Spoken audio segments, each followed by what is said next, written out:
Chào các bạn nha. Hôm nay cùng Lan Vlog vô quán cà phê ủ dâu tằm ha. Mời các bạn cùng mình vô thưởng thức cái món này đặc biệt ở Đà Lạt.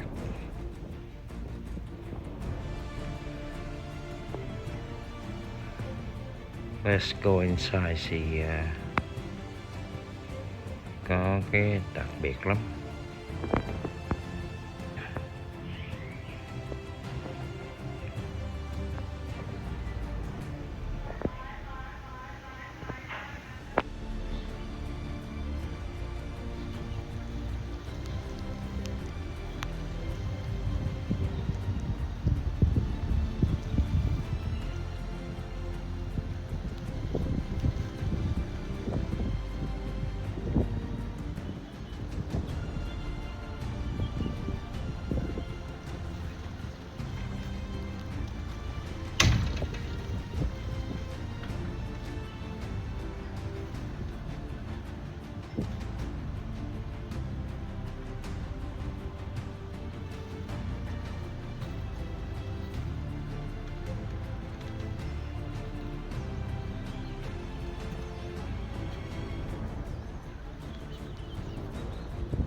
Hoàn cảnh ở đây rất là thơ mộng, rất là hữu tình luôn á. Cái quán cà phê này cảnh trí rất là đẹp.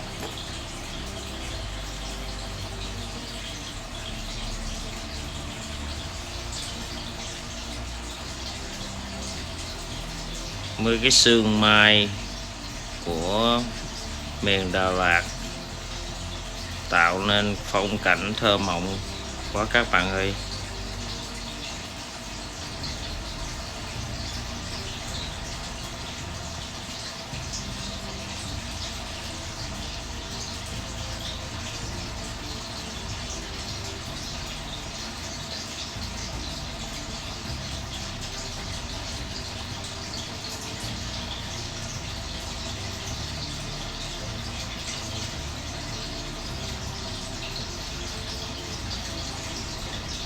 Buổi sáng mà có một ly cà phê ủ tầm rất là hấp dẫn. Lần đầu tiên mình mới thưởng thức được cái món này.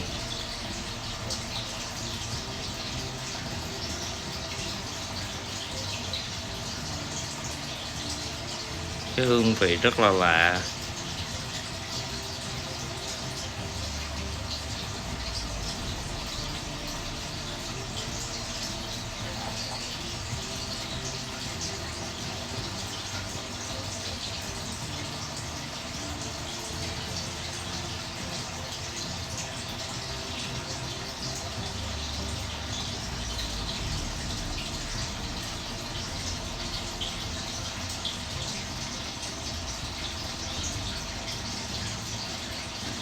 Mình quay lên cho các bạn xem nha. Dâu ủ tầm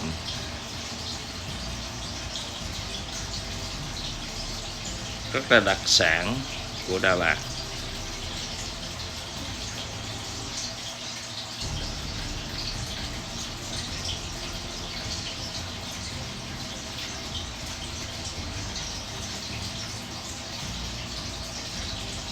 Rồi nhìn ra cửa sổ thì thấy sương mù bay phất phới.